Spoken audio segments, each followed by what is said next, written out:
हम नई सृष्टि तब होंगे जब पानी में से हमने बपतिस्मा लिया और ऊपर आ गए और हमने अपनी पुरानी चीजों को त्याग दिया, अपने पुरानी बातों को त्याग दिया, हमने पुराना शरीर त्याग दिया, पुरानी चीजें त्याग दी, हम पवित्र आत्मा से भर गए।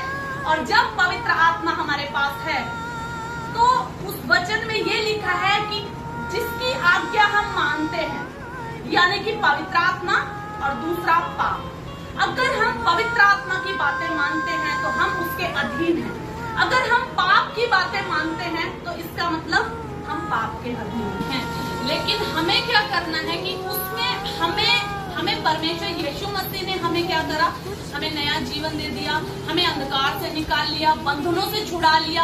अगर हम फिर भी बंधन से छूटने के बाद, पवित्र आत्मा से भरने के बाद, बपतिस्मा लेने के बाद अगर हम पुराने चीजों में हैं, अभी भी हम अगर शैतान की बंधन में, यानी कि हम वही चीजें कर रहे हैं जो हमें नहीं करनी चाहिए, लेकिन हमें पता है वो कि हमें नहीं करना, लेकिन हम फिर भी कर रहे हैं, तो इसका मतलब अभी भी हम उस चीज से छूटे नहीं, हम उस सारे बंधनों से निकल जाए।